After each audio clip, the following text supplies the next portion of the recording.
It's no secret that writing can be lonely work, but does it really have to be? Whether you're full-time, part-time, or just starting out, you'll get insights into the tricks, tips, and production habits of writers from every level of the biz. From best-selling authors to those launching their first novels, you're sure to be in the company of friends as we encourage great writers to divulge and share their secrets. This is the Great Writers Share podcast with your host, best-selling author, Daniel Wilcox. Hello and welcome to the Great Writers Share podcast with me, Daniel Wilcox, where every week I hijack an hour or so of time from some of the kindest and hardest working writers around today to join me on the show and discuss everything that makes them tick, roar and bounce. Today's date is Monday the 17th of February.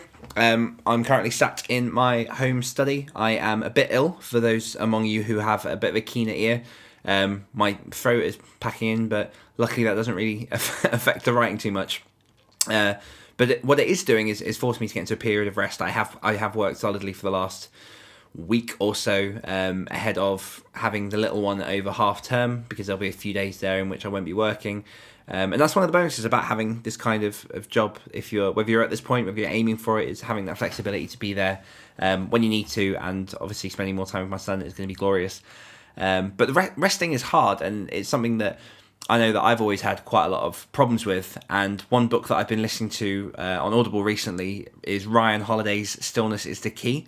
For anyone who's looking into ways to unwind, to get a new perspective, anyone who's kind of maybe anxious or just thinks they need to slow down a little bit, definitely check out that book. I've nearly finished it. I'm probably about 80-90% of the way through, and it can be an eye-opener for some people, I guess. At the same time, it's a reminder for a lot of the things that I've definitely looked up and seen over the past couple of years. And obviously, longer-term listeners of this show know that I obviously went through a bit of a hiatus before Christmas, which was all about basically conserving my mental health, my mental energy over a busy period with other stuff going on. And I'm definitely a big proponent of taking rest and looking after your mental state, particularly if you're going to be spending a lot of time in the chair writing. So Ryan Holiday's Stillness is the Key. And another one that I bashed out in 2 days, which I think is probably one of the, what word to use, probably one of the most impactful books that I've read in a while, and was recommended to me on the brand new Great Writers Share Facebook group by Ali Ingleby, is Becca Syme's Dear Writer, You Need to Quit. Contrary to its title, it's not about actually quitting. It's about understanding what it is that you're getting into this business for, trying to basically figure out the reality and align it with the expectation of what you're trying to achieve with a writing career. And it's definitely something that is adjusted a lot of the way that I'm looking at my projects I've got upcoming during this year, the reasons I got into writing in the first place.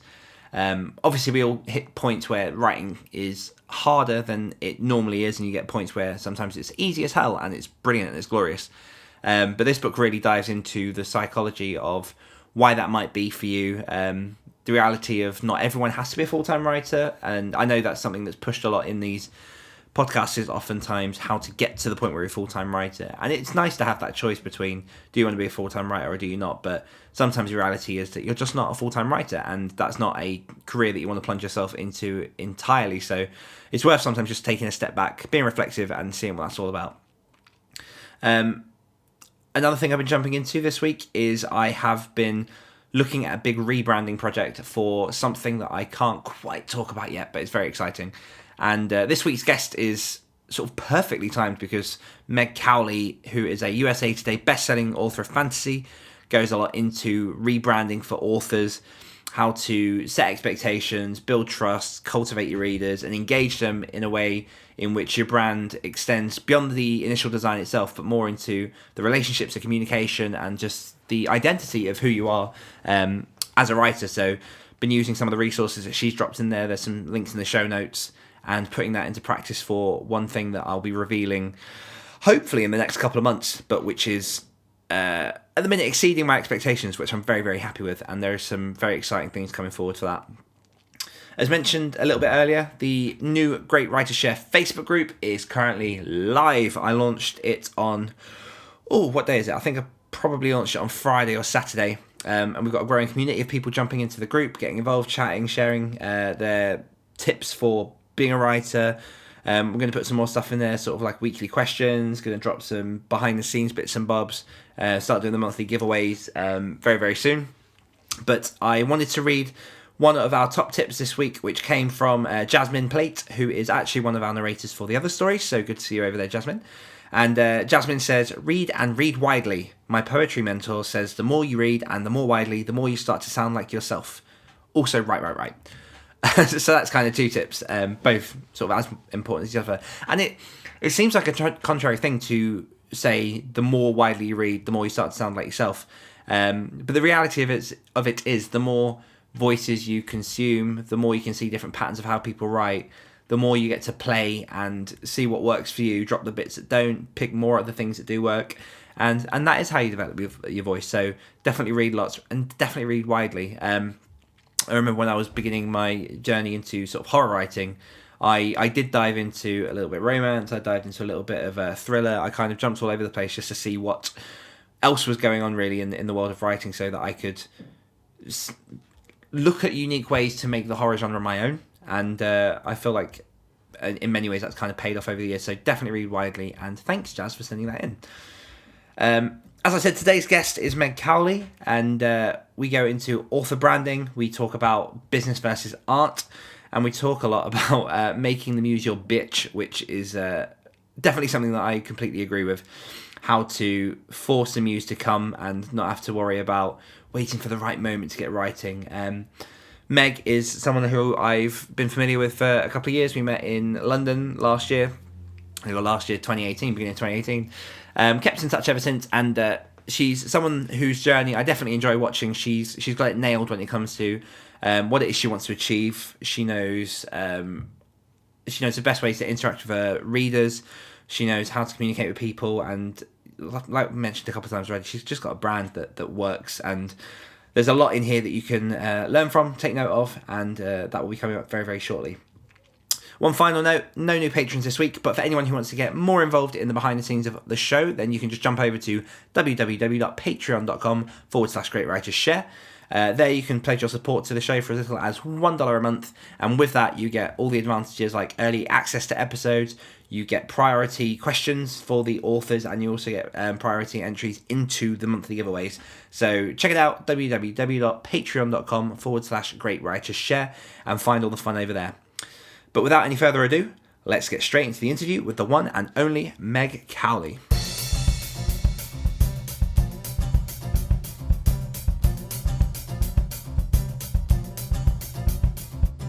Meg Cowley is a USA Today bestselling author of fantasy fiction.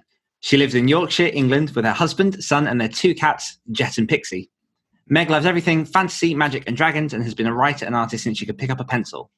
Meg works best when fueled by Earl Grey Tea, classic choice, margarita pizza, and characters who don't do what they're told. I think we can all, emphasize with that. She's passionate about writing sweeping fantasies with characters that could step off the page and worlds that could be as real as our own. Meg, welcome to the show. Hey, Dan. Hey, quite how's an it intro. going? I know. I'm good, thanks. How are you doing? I'm doing well. I like the fact that I take a lot of the intro from people's about pages on their website, and you're not the first person that's like, oh, that's quite an intro. I'm like, it's your own words and well deserved, because obviously you've got a lot going on there. Particularly, I like the part about the Earl Grey tea and margarita pizza. Yes. Why are they your go-to things? Do you have any idea, or are they just what? I love carbs and tea. Tea is my lifeblood. I can't write without tea, and I adore carbs. Cheese is good. Tomato is good. It's good. Pizza is good. We cannot beat it, can we? No, it's a very. And we in fact shared a pizza the other week, didn't we? We did. Which was very nice. Yes, back in Nottingham. So me and Meg live relatively closely, and we met up and did a bit of an author gathering. For people that follow us on social media would have seen us hanging out a couple of weeks ago, and just being people as opposed to being the writers, which is a nice change. And I think that we've met each other at a couple of conferences over the past few years. We have, and it was nice to, although we spoke a lot about writing, it was nice just to have a bit of fun. We went to an escape room. That was fun. And I think you were dedefinitely the expert. I was the one stood in the corner going, what on earth is this? I disagree. When do we get to the pizza? Where's the pizza coming from? I think having those moments to actually hang out with other writers who are in the same sort of world and space that you are. I know that a lot of previous guests talk a lot about community, a lot about networking, but I think it's something that can't be overvalued is actually seeing people in person and getting to hang out. I don't know if you'd agree. No, I fully agree, because this is such an isolating career. I love this job. It's incredible, and I love the community, but unfortunately we are spread out to all four corners of the globe, and it's just, you just don't get the opportunity. So when we actually get to hang out in person, whether it's at conferences or we have meetups, it's just magic, because there's this feeling of, I'm not alone, I'm with my people. I find that I've felt very different all my life and never really fit in, and it's only sort of in recent years that I've understood quite why. And it's really nice to have a community of people who are just like me, equally as zany and weird and quick. I'll take that as a compliment, I hope. Where do you find that you meet most of the author friends that you do have? Is it normally online, or is it these sort of in-person interactions? Facebook, so 20 books to 50k, SPF, they're where I've met pretty much most people, and then it's branched off into, so I have like a local group we met through SPF, and then we hang out in person. I've met people through the conferences and then stayed in touch with them, little split off groups online, of genre authors, and we talk there. You just, these little networks just grow. But the Facebook has been huge for me. I don't really do any of the social networks, so that's proved a really great community. Fantastic. One place I did want to start this interview, in doing some research about your journey and seeing what I can sort of dig in before we get talking, I came across a lot of... You didn't find any skeletons in the closet, did you? I might find a few skeletons, a few zombies. No. I found a lot of colouring books that you have been involved in. You've worked with and around. What is your connection to colouring books, particularly for adults? So I've always been an illustrator. I was an illustrator before I was a writer. And it was only once self-publishing sort of came to my attention that I realised that I could illustrate and self-publish that as well. The adult colouring book craze sort of swept through, and I basically jumped on the bandwagon. And it was tremendous fun, and it taught me a lot of things about publishing and the community and the business. So that when the trend died out and I crawled back to my epic fantasy cave, I sort of took a lot from that with me. But I don't do it anymore. This is kind of a long dead thing. I just do the writing, self-publishing now, and my illustration is more freelance and client-based work rather than publishing projects. I can imagine it was difficult to actually put those books together, because the publishing process, particularly for pictures, was not easy back in the day. CreateSpace has one type of paper, so you're kind of stuck with it. And you can cultivate the followers that are okay with using CreateSpace white paper, but it's not the people who are going to Waterstones and spending £20 on like a thick stock paper colouring book. And so it presented a lot of unique challenges, but again, it was just a hugely interesting and fun experience. But I don't do that anymore, and now yay, my Amazon author page is cluttered with colouring books that I can't get rid of because I have tried. Oh, that is one thing, particularly if you're listening and you've not yet published a paperback, just know that the minute you do, you cannot get rid of them. No. I assumed that they could just like delete them off your author page, but you cannot. So and it's a crappy excuse as well.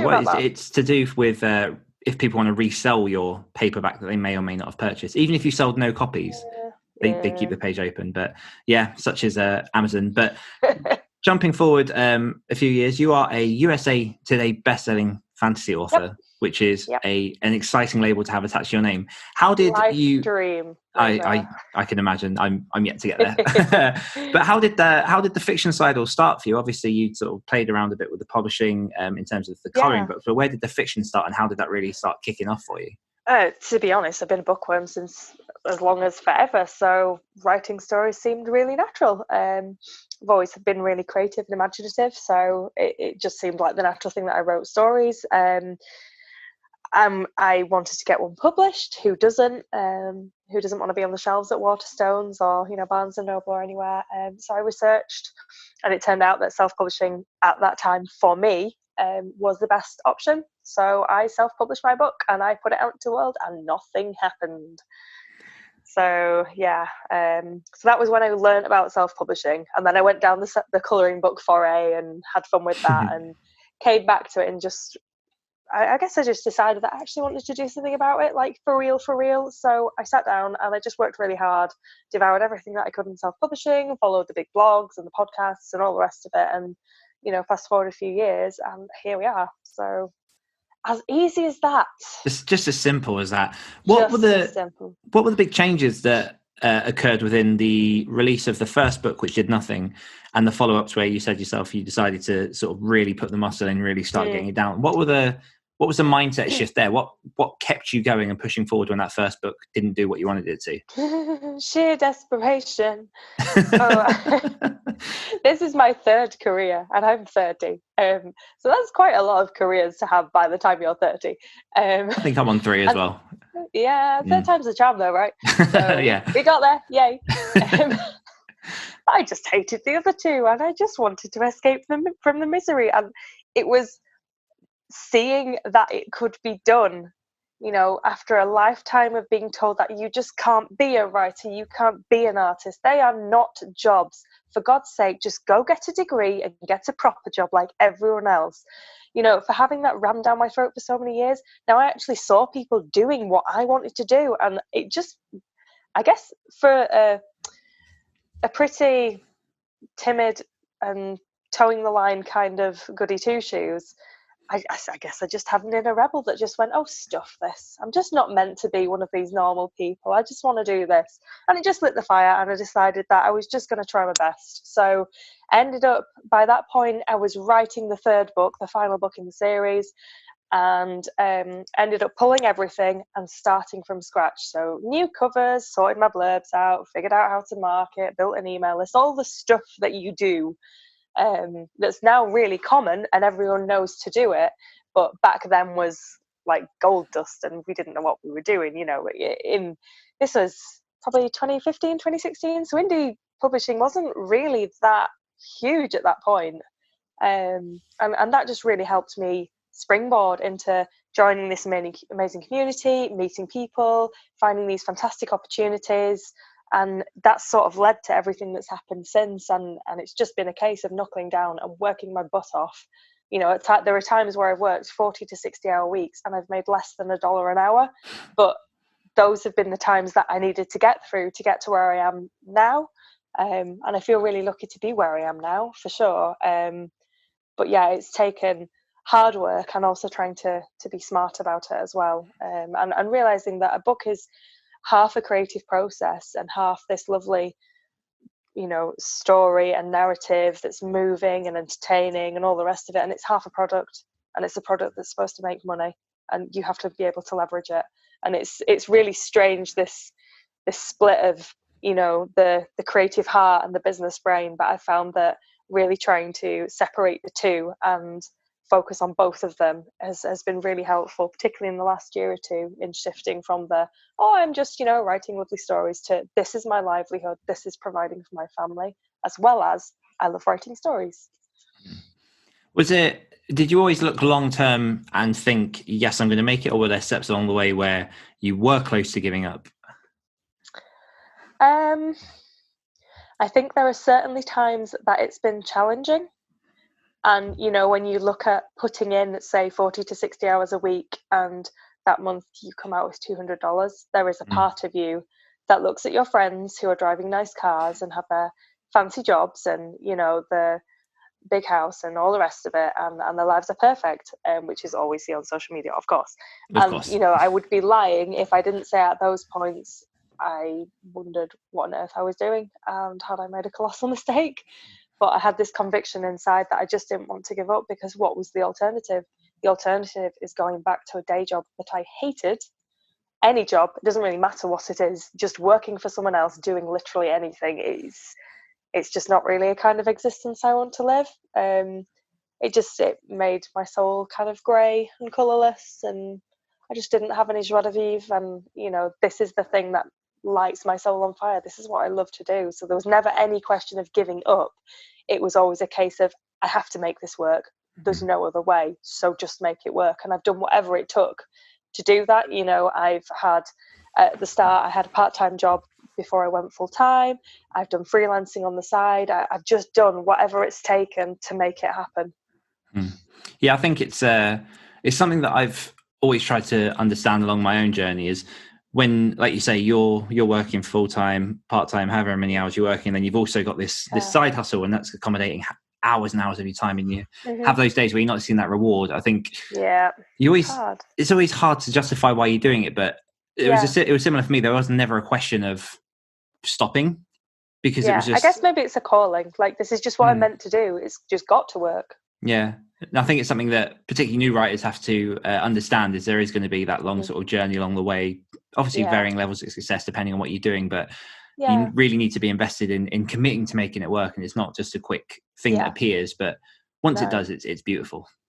It is incredible. And there was something that popped up on my Facebook memories today from 7 years ago, and it was me being like a little angsty 20-something-year-old being like, oh, my life is so boring and depressing, and the 5-year-old me would be very disappointed to know that this is all it turns out to, and I wish I could just see a bit of the master plan and know if it works out. And I kind of feel really lovely now, 7 years later, looking back at that and wishing I could give past me a hug and be like, it does get better, hang in there, but you have to build it. It doesn't just come. It takes a lot of work, but it's well worth it. So how do you structure your days now in terms of making sure you get the words done, obviously balancing your client work as well? How does a typical day look for Meg Cowley? Well, I have a toddler son now as well. So that's derailed the past 3 or so years. But my day is pretty much, I get up, I wrangle the toddler and get him off to daycare. And then the first part of my day is always writing. It's really important for me to get the words down. Before I had my son, that was super easy because I just roll out of bed. And this is another cool thing about this job. You just get to wear your dressing gown. So that I don't get to do that anymore because I have to go to nursery. But I used to just roll out of bed and make words happen. So I have to be a lot more structured now that I have the childcare aspect of it, and being a wife and looking after the house and all the boring things that adults have to do. But I always make sure that when I get home, the first thing I do is my words. And then in the afternoon, I do the other things, marketing, admin, my client work. That bleeds out into the evenings if it needs to. And at the moment, I work 4 days a week, Monday to Thursday, and then Friday through Sunday is family time. And I don't get time to do work things then because I'm basically toddler wrangling or spending time with family. And at the moment, I'm really happy with that balance. But it has taken a little while to shift into being okay with that. I think we are so used to working hard and working all the time that any time not spent working, it's very challenging to justify, if that makes sense. But I'm at the point now where I have a work-life balance, and I appreciate that I can't progress my career as fast as if I didn't have children, and that's okay right now. So that's how I split my time right now. Nice. That's such a difficult thing that you're saying about work-life balance again. And obviously I'm not trying to push this back on me, but I'm in literally the same thing where the minute I stop working, you get this sort of gnawing guilt that you should be doing something at least to be working. I think that's one of the pitfalls. I don't know how to rest. I will absolutely admit that. My biggest thing at the moment is training myself to rest. No, and how are you approaching that? Instagram or Facebook or anything. It's difficult. I'm trying to be on my phone less, which is also really, really, really hard because it's always there and pinging, and my Facebook is connected to all my lovely author friends and the business things that we do on Facebook, and Instagram and email and all the things that I need to attend to. So I just try and set boundaries. I don't reply 99% of the time to client emails and things over the weekend. I will only attend to sort of urgent business things if I absolutely have to.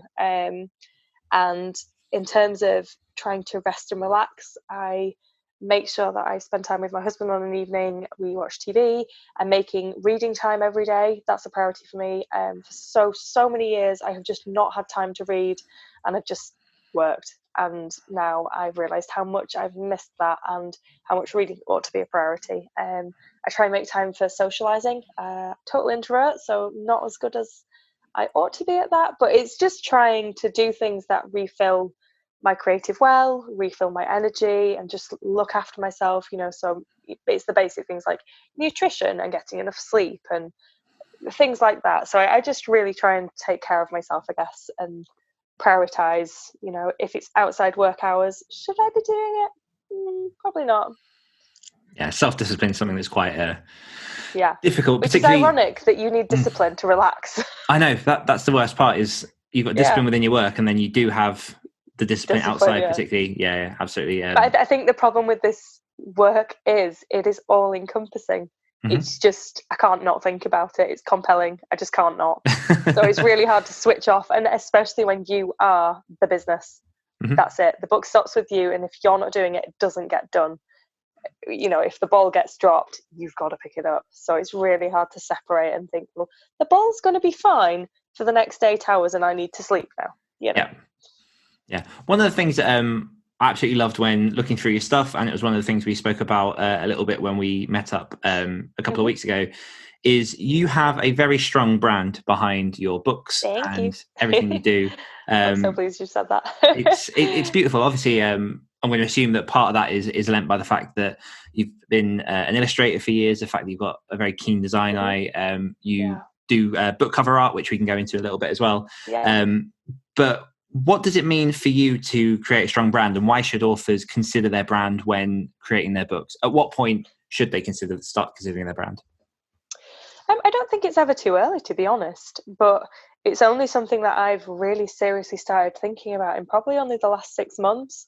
I think part of it is a horse and cart, chicken and egg sort of situation. You kind of have to have the books to be able to create the brand, but equally it's worthwhile having the brand when you're creating the books. So for me, it's been, I've sort of done the initial, oh God, I've got to get content out, figure out how to package it, figure out how to market it. And then it's playing catch up almost with, oh, right, okay, understanding the business a little bit better, who my readers are, who I am, the stories and products that I'm trying to create, the experience, the emotional experience that I'm trying to give my readers, the associations they have with me. Branding is quite a complex beast. There are some really good resources I checked out, though, pertaining to author branding. So I can send those along to you for you to share in like podcast notes if you want. That'd be fantastic. They were incredibly helpful for me, just really coalescing what it means to have a brand as an author and how to apply that. But it was not something that I initially started out with, for sure. But I've just completed my rebrand now, and I've taken on board a lot of what I've thought about my brand and what I want to be and where I want to be, in addition to polling my readers, and they have been incredible in giving some really cool feedback. Everything from word association with my brand, so, dragons, intrigue, magic, fantasy typically come out quite strong, as you may imagine, to feelings and all sorts of things that they've told me they associate with me in my books, and that's been really, really awesome to almost work with them to define and refine my brand. But yeah, it's been really fun, but I'm really happy with the outcome. But it's kind of scary because it's like, okay, you're presenting an image of yourself to the world. Is this right? Because it's all about perception.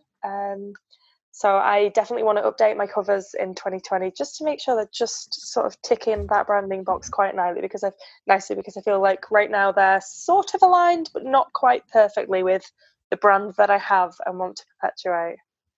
I think that's the thing when you look at particularly prolific authors and when they go through rebrands. I mean, every 5 or 6 years, Stephen King and Hodder and Stoughton will do a fresh paint on every single one of his books, and obviously that creates almost like a collector's edition and ties it all together, updates it with the modern world. One of the things that I like about how you approach this was the fact that you involve the readers as well. Excuse me. Yeah. I don't know where my voice is going. So the fact that you actually put it out there, tried to find out what they thought of you, tried to make sure that connection between your readers and your books was as strong as it can be, because I think sometimes particularly with your working by yourself all the time, even though you interact with the readers, you sometimes take for granted that can be something you leverage as well. How did you actually find that interaction with them? Did it get the response that you were sort of looking for in that process? There was some things that I expected, some things that I didn't, but I love my readers. They are so incredible, and it was only really when I was on maternity leave and I wasn't writing much and I wasn't trying to sell them anything.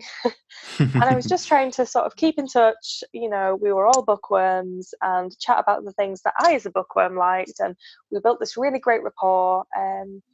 I've migrated some of my newsletter subscribers to Facebook as well. So we have a little Facebook group we chat in there. And they've just become this really genuinely lovely bunch of people. And I'm really honoured that they care about my books and me. You know, they ask about my husband and my son and how we're doing, and you know, they always wish me well, and they're just really, really supportive. That it was completely natural to include them in this. I mean, I write my stories for myself, sure, but I publish for them, and it's to give them stories that they're going to enjoy. So it's all about what I can give to them, not what they can give to me, if that makes sense. So with that in mind, it seemed obvious, like, why wouldn't I ask them what they want? Because I'm doing this for them at the end of the day. And that was really, really great. And it was very sweet that they appreciated being asked as well. I got plenty of lovely feedback saying, you know, we really appreciate how honest you are and genuine, and we appreciate that you ask us, and you know, it's nice to be involved and keep up the great work. And it's just like, oh, I love you guys. You're the best. So I think readers are perhaps an underutilized not resource, I don't want to say resource, that sounds like you're using them, but they're just underutilized, and they are a great source of support as an author in many different ways. There's definitely an emphasis from people to try and accrue more readers as opposed to nurture the readers that they do have, and there seems to be a never-ending hunt for people to constantly be reaching to grow, to reach, to grow, to reach, to grow. I think I'm not at that point. I've done the churn and burn of, I need to get like 10k newsletter subscribers, blah, blah, blah. And now I really don't newsletter build, which I know is really terrible. And yes, I know I should, and I will as soon as I have more time to devote to that. But genuinely, the thing that I've found that has been most pleasing as a person and has most helped my books has been that nurturing the relationship. It's, you know, it's not how many, it's how well do you know them. Do you have your favorites? Yeah, we hang out in my readers group, and it's called the Dragon's Lair, so they're all my little book dragons.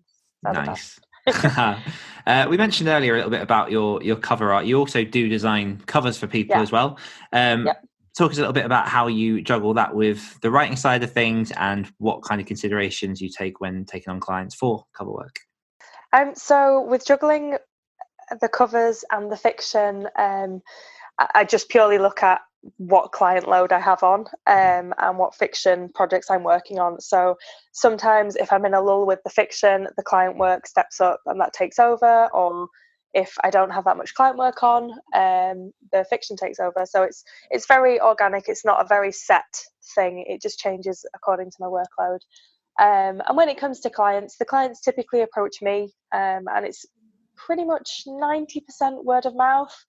So typically it's pretty much people who already know they want to work with me, and they're vaguely in my author network anyway. So we usually end up working out pretty well. It's very, very rare that there's a relationship and it's a client that I haven't previously heard of, and there's maybe some problems in communicating or anything like that. I think as long as you present yourself quite well to people and you know what you expect of that relationship, and if they don't, you can mentor them through what that relationship entails, then it's a pretty problem-free and fun relationship. I love bringing the concepts to life. It's just really fun. I love that it's a different part of the brain to writing. So it's quite nice to stretch that muscle and work on projects that are not my own as well, because you just get to work on such cool concepts. That is awesome. And how did you get into the cover design game? Necessity. So my books were not making money a few years ago, and it was the crunch time. I need to make this work. How do I make this work? What other skills or things can I make use of to earn money? And cover design was one of the things. So I decided I was going to be a cover designer, and my first covers were terrible. But that's to be expected. Who starts out drawing, the Mona Lisa or something? So my first covers I sold for like $50, and they were terrible, but they helped me learn. And then from there, I just built up my client list and I'd increased my prices. And now I'm sort of a pretty confident mid-range, mid-price level designer. But yeah, that was just born of a need, an absolute need financially in the beginning. Do you have any resources for people who might be interested in doing their own covers or might find that they need to bootstrap in order to get their books off the ground? Sure, it's a difficult one because I would really caution people against doing their own book covers if they don't have the knowledge and the skill set to be able to do that, because the book cover sells your book. If you have a crap cover, it will not sell, period. People will just not buy it. And I learned that the hard way. I did my first book covers and sure, they were okay pieces of artwork, but they weren't good book covers. They weren't good at selling a book, and that's what a book cover is. It doesn't have to just be a pretty piece of art. It has to communicate a lot of unspoken things to the reader to compel them to buy your book or even just to click on it. So I would really counsel people against just thinking and assuming that, you know, they know what book cover design is and that they can do it. There are plenty of resources online for people who really do want to learn about book cover design and perhaps within mind of doing their own. I think from memory, Stuart Bache has a cover design for authors course, and there are a couple of others rattling around, but I would definitely ask for recommendations within the community for resources on that. I think there's quite a lot of unscrupulous resources out and about on any subject. But generally, I would say don't do it yourself. Hire a designer. Find someone who is in your genre, who is really, really good, who is making book covers that are selling people's books, and go hire them because the investment is absolutely worth it. Mm. Something that I've been following as well the last couple of days is you're involved in a fair few book giveaways where lots of people get their books together and you promote each other. And you seem to be quite good at networking, finding the different people within your niche, maintaining the quality of obviously your brand amongst the others that you're trying to push to your audience. How do you go about putting these collections together? What are the benefits of these? How do you get them to the right readers? To be honest, it just comes from refining. So in the early days, I would promo with anyone. I really got around, don't we all, you know? And it's only when you really learn who your readers are, what your brand is, that you hopefully understand how you should be reaching your readers and who you should be working with. So I'm pretty lucky that in the epic fantasy sphere, I have a couple of groups of really, really tight-knit authors. We're great friends. We talk all the time, every single day. And it just so happens that we all write in the same sub-niche. So it's great. I know that these people write fantastic quality stories that are worthy of sharing with my readers, because I don't want to ever send my readers something that is subpar, because that's damaging to my brand. I only want to give them things that are good enough for them that they will enjoy. So it's really, really important to me to network with people whose work I know is of a really, really high quality. So I know that all these people that I network with write great stories. They have on-brand, high-quality covers. They are lovely people. You know, their brands really, really complement my own, and their books are something that my readers would enjoy, and vice versa. And I've just found that by being a lot more discerning with who I promo with, it's definitely helping me, again, build that brand, build the strength of a relationship with my readers, build their trust in me. If I say something that, in my newsletter, for example, if I share something that I think they're going to enjoy, they'll take a punt on it because I've said it, rather than me trying to just push everything down their throats and constantly sell them stuff, even if it's not quite the right thing for them. And I think that counts for a lot. If you are very discerning with who you network with and who you promote with, I think it brings good things back. So it's quality over quantity right now, all the time. Yeah, I think that word trust is so key, because it's you spend a lot of time building that trust, and it's harder to build trust than it is to break it. And I think there are a lot of people, particularly going back to what we were talking about earlier with the newsletter building, with just spamming to try and get those numbers up. I mean, we've all done it. Absolutely. You know, back in the day, you could. No one had newsletters, so people didn't mind getting them. But now they're just everywhere.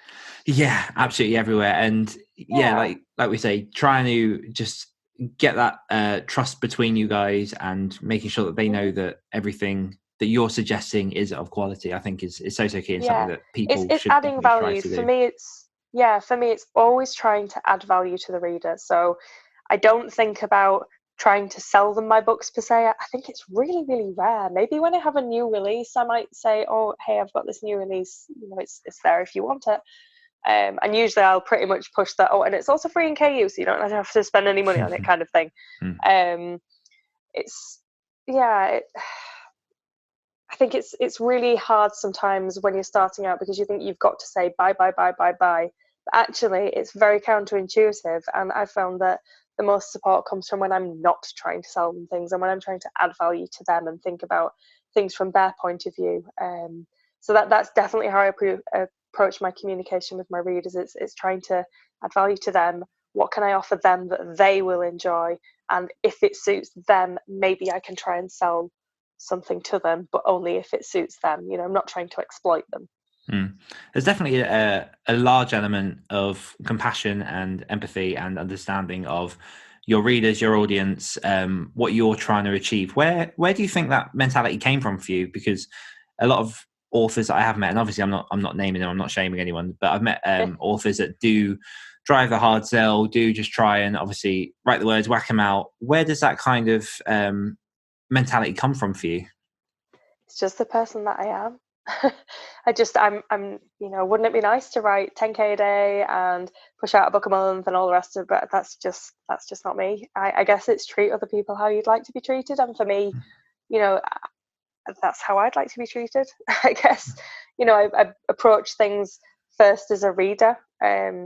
So when I'm considering my readers' feelings, it's, well, I'm a reader too, so what would I like? And it's about growing a community for me of like-minded people who like the same things that I like, and the same experiences and emotional experiences that I like. And it's quite nice to think that I've drawn this little community together so far, and growing slowly, one by one, of the people who want the same things that I do, and don't want to be sold to in every email, and want a little bit of an emotional journey with every newsletter, or want to be invested in my Facebook group, even though I'm not really posting like $100 Amazon giveaway cards in there or anything anything like that I know can be used and very successfully by some other authors. It's just not me. I guess I just kind of show up and be myself, and I'm very grateful that some people care. One of the biggest lessons that I preach about on podcasts that I go on when it comes to the Other Stories podcast, which I run, we've got quite a big audience for that, is the number one key that I found was consistency and setting the expectations so people know what they're going to get and they get it regularly. Is that something that you've sort of instilled from the beginning as well? Yep, absolutely. So I've sent weekly emails since January 2017 now. Nice. And this year I've actually just switched to 2 weekly, because I don't want to bombard people. So I appreciate that everyone's email inboxes are full, and I don't want to have to scramble for content every week. I've stopped doing 99% of newsletter swaps. Again, it's about the content and the quality of that, and making sure that I'm adding value to the reader instead of just spamming them with loads of crap that they're already getting from 25 other authors that day. So I figured that I don't have the content to send weekly, and I'm not going to spam them. So it's just being really deliberate about that for me. And I'm just trying to add value. But I do set expectations. I've started working on full price pre-orders, and I don't really run price promotions and things like that. So I guess it's working. And that readers kind of know what they're getting from me, and I just keep doing the same thing, and they stick around. So I'm very grateful for that. Nice. You mentioned earlier that you are I'd say relatively new mum, so obviously congratulations there. Have you found in any way that your being a new mother has influenced your writing in any way at all? Has it affected the stories that you tell, anything to do with the actual content of your writing? Yes. Oh God, yes. How so? I guess I have stopped being so naive. So the first series that I wrote was a very sort of noble, bright, coming of age fantasy. It's all clean and idealistic, and the good guys win, and the bad guys don't, and it's all very lovely, and all the rest of it, and they don't really suffer. And that's just not real, is it? And I guess motherhood has taught me a lot about what humanity is, to be a human, and I don't know, it's changed me profoundly for the better, but it has been trial by fire, shall we say. So I have used my writing to purge a lot of that from me, and it's kind of worked out well because the series that I've written since becoming a mother has done amazingly. Like, Fantastic. people love it. They love that I torture my characters. And frankly, I am never having as much fun as when I am doing really mean things to them. It is so much fun. So yeah, it's taught me definitely a lot more about being human, which I think helps me to be a better writer for sure. So yeah, it's definitely been hard, but it's definitely been obviously worthwhile. I've got my beautiful son, but it's really helped me to become a better writer, more well-rounded. Yes, there's definitely another side of the coin. I'm similar. Obviously, my son is 5, and particularly the first few years that he was born was actually the time that I started writing and getting into it. And I think part of that was, number one, to role model the behavior and the possibility that obviously dreams could come true, and there was all that kind of like lovely side of it. And then the other side was that escapism. And obviously I went into horror, so take from that what you will. But I do find now that there is a certain element of being able to pluck the nerves a bit tighter, because you know what that kind of raw emotion is, because being a parent, you really spin from happiness to anger to despair, to despair, like just literally just so quickly. Yep. It's just a whole kaleidoscope of stuff. And I know that it's definitely for my own, it's made a lot of the darker scenes more raw and the lighter scenes a lot more loving and true to what life would be. Yeah, I completely agree. That's a really good way to put it. Yeah. What's sort of ahead for you? Obviously, we've spoken a lot about what you've been doing in the past, the current state of how you work. What's the future look like for Meg? What are you currently working on in terms of your fiction? So I've just last week I finished drafting book 4 in my second epic fantasy series. That's the final book. So editing that right now. God, send help and booze and chocolate, please. I'm kidding. It's actually not that bad. But yeah, once that's done, I am straight into my next project. So I'm toying with actually writing 2 series this year. Nice. And alternating books between them. So they're both set in my current world. So I've decided that the sensible thing for me to do is to keep writing in the same world, because that will increase reader crossover between the series. But I've got 2 really cool ideas and I kind of can't put either of them down. And previously I've never written 2 things at once, because for me that seems stupid, because I'm just going to get bored of one thing or just kind of get out of the sync of doing one thing. But these 2 ideas are really taking me. One of them is like a lighter epic fantasy, and one of them is a darker epic fantasy. So I feel like it's that maybe being a parent, sort of learning a lot about yourself as a person, and this one light series will express one part of my personality and the darker one will express a different side. But I feel like they're going to be a really fun partnership of projects to work on at the same time. So I may be entirely insane, but I'm going to give it a go and see what happens there. And other than that, just being me, trying to be the best person I can, trying to raise my son, and trying to manage all the things. There's just a few things. Low expectations. I think that, like, 2020 I really want to be my year of having no limits. It's actually going to be the first year of being a full-time, 4 days a week, so as close to a full-time author as I've been ever. For the past 3 years I've been distracted by growing a child, having a child, raising a child. There's a common theme here. And now he's at daycare 4 days a week. I have 4 days a week to write. That's incredible. So I feel like 2020 is going to be the year of really showing what I can do and just pushing the limits and trying everything. I'm very excited to watch that journey. Okay, so we are at the end of my questioning section, and I have a few questions from my patrons who have sent them over at patreon.com/greatwritershare. They're not that scary, don't worry. And the first one is from Mark McClure, who says, how much research do your books require, and how do you do that research? For example, while writing, as issues occur, or before a word is even written? So I write fantasy, so I get to make up a lot. My world is already established, so I've done quite a lot of the research already in terms of making sure that the magic systems will work as according to sort of physical and scientific laws. Culture research, I do quite a lot of it as it comes up. But at the moment, I'm doing a lot more in editing. So I will just try and get the draft down and fix it later.